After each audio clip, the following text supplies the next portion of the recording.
Jack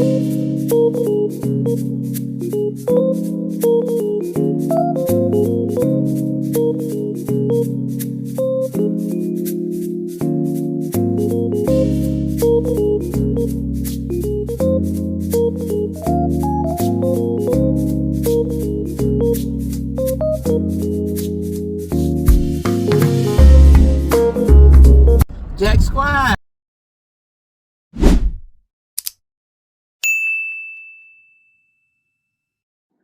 Hey y'all, it's your girl Jackie with a Q. Now I'm here with part 3. We're going to call part 3 Lawsuit Diddy. This is what everybody gets filing lawsuits and stuff, right? He was a womanizer. His women always overlap. And you know, back in the day, I remember with Kim, and I didn't really know Cassie's name, but I knew he had a girlfriend. I was like, maybe Kim just cool with the mama, because she would always be around with the mama, take pictures and all this stuff. I said, well, maybe she just cool. You know, she just cool because she been with him. She cool. She don't care nothing about that. Well, according to the girl Kalina, and the other guy, his friend, said, Kim didn't know about Cassie at first. She didn't know, right? And Cassie knew her position, so when Kim came around, she would disappear. Right? But I used to think, this is what I used to think about the Kim situation and his other girlfriends, because it seemed to be always overlapping. And I said, maybe he's just taking such good care of them that they don't care. That's what I was thinking, right? They don't care because he's taking so much good care of them, right? So you had Misa, you had Kim, you had Cassie. Then now the security guards say, one security guard said he never saw it with Kim, but he could hear it. He'd be standing outside the door. He could hear it. And then when Kim come out the room, she'd disheveled hair all over the place and all of that, right? Now after Biggie died, Bad Boy skyrocketed, right? He started Shine, John, and all that. Now Mark Curry was writing about it, the songs. Now Mark Curry said him and Shine lived in one of Diddy's houses, right? So I think what Diddy did, he just put you in the house, put some food in there, give you a car or a driver, and you would be satisfied. And he promised you the money. He promised you the money, right? Now, when they went to the, again, another horrible episode when they was at the club and the lady got shot in the face, right? He was going with J-Lo by this time. Now, Diddy didn't rose up a little bit, right? He going with J-Lo. And J-Lo probably the one who brought the gun in. It's alleged. And so once the commotion started and the lady got shot in the face, they say that Diddy bribed the driver to say he had the gun. Now, Shine was there. Shine took the case. I always thought Shine wanted to take the case. I never understood that. I felt bad because I liked Shine. He was fine. His voice was deep. I liked Shine, right? Another person robbed of their life, right? And Shine says that the lawyers weren't doing their due diligence. And he caught on after a while that they was sitting there, they was designed to not help him. Even though Diddy was paying for it, they was designed to not help him, right? Now, I remember this other video with him and Nas, you can help me now, whatever, when they was on the cross, he was on the cross. And he said Hezekiah Walker told him, no, don't do that. Just don't do that, right? And he chose Steve Stout, which was the record exec, to pull it, and he didn't pull it. And then Stout was beaten and put in a hospital, and they eventually settled out of court for $500,000. Now, Puffy had Johnny Cochran, which I don't remember that, during the club shooting, right? Shine said he went to the judge 3 times. Diddy got acquitted and Shine did 10 years. They were letting Diddy have his way. They helped create the monster. Along with his mama, the powers that be helped create the monster. Now, there was a guy, let me tell you his name. The guy, and they say this is the reason. They don't talk about him in the documentary. His name is, hold on. I know I thought I wrote that name down. The man who they say once he passed,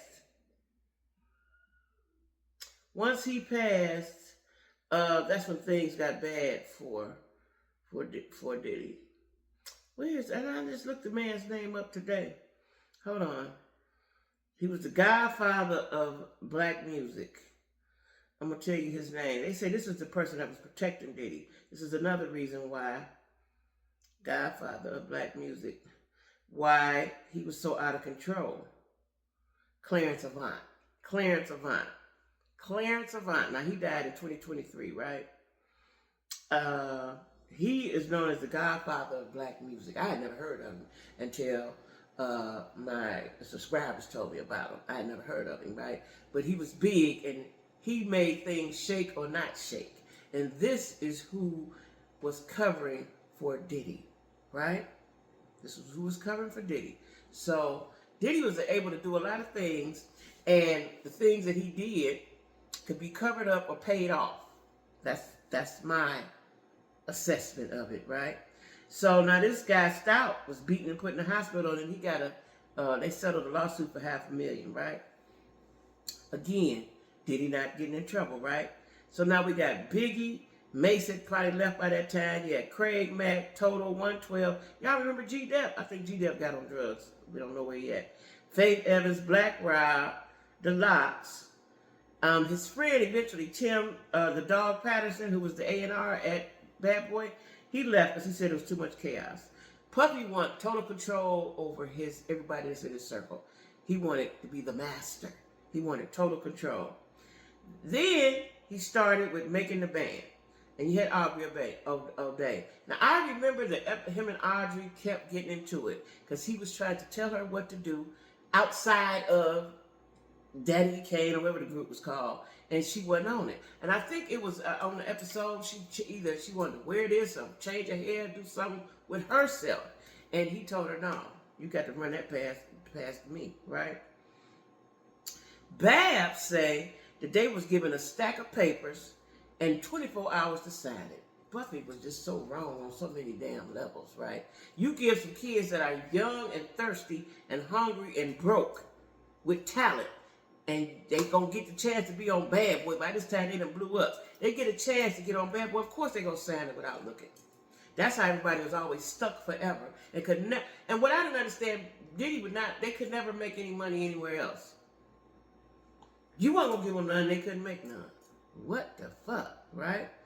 I also remember Lorianne. Him and Lorianne got into it. She was the choreographer during the Making the Band days. And she told him, I ain't scared of you.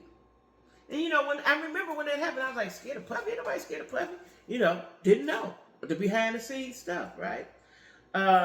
This is when they made him walk for the cheesecake and all. I never understood that. Now, Aubrey says from day one, Diddy was sexually harassing her. And she said he sent her emails and also sent her dick pics. She said, now who do I tell? He the boss. Who can I tell? So you try to go along with it. He eventually fired Aubrey, and then he made up the group Dirty Money, Diddy Dirty Money, with Don. She was in I think in Daddy Kane, right? And Kalina. Kalina said when she first met him, he came to the door with his drawers on. She also said Don and Diddy had a weird relationship. Then you got Cassie. Cassie coming in the picture. Now, Cassie was 19. He was about 40-something. However old he was. He was too old to be with her, right? He had got his deal with Ciroc. At this point, Diddy is just growing and growing and growing and growing, right? For a while, Kim dealt with the Diddy and Cassie situation, right? Now, he got Cassie and promised her, she got a 10-album deal, but no music ever came out of it now. And then we get introduced to the gigolo, the black man. Now, when I'm listening to him, I'm thinking he was saying they would have sex for days. I'm thinking, did they stop and eat some food? And then he said they were on ecstasy. Still, 2 or 3 days of sex all day, all night, that's a lot, ain't it? Is that a lot? Or I'm just a square? That's a lot, right? He says Diddy went by the name of Frank Black, and Frank Black is used in his Biggie videos, right? That's his alias. Matter of fact, he had some medicine with Frank Black on it, right?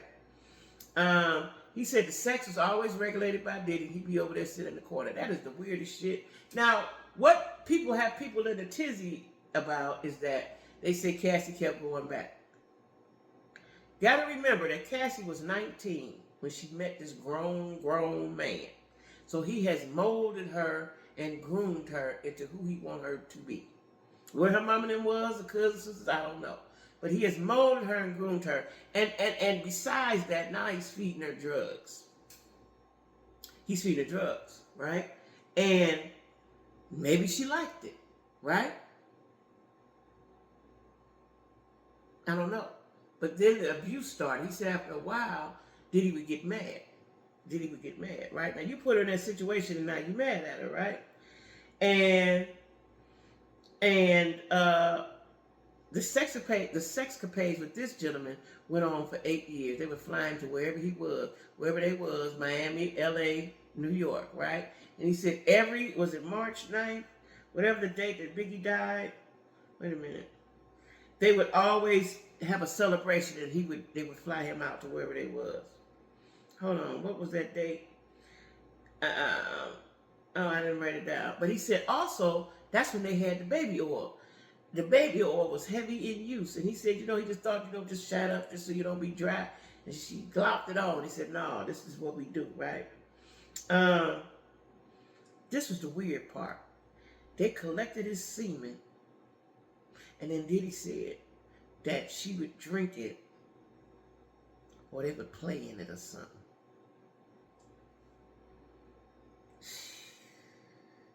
Every March 9th, they celebrated with the sex worker. They would have a day and a half of sex, a couple days, and then she convinced the sex worker dude to start taking ecstasy. And he said they would have sex for 2 or 3 days and go through 10 bottles of baby oil. What the fuck was they doing?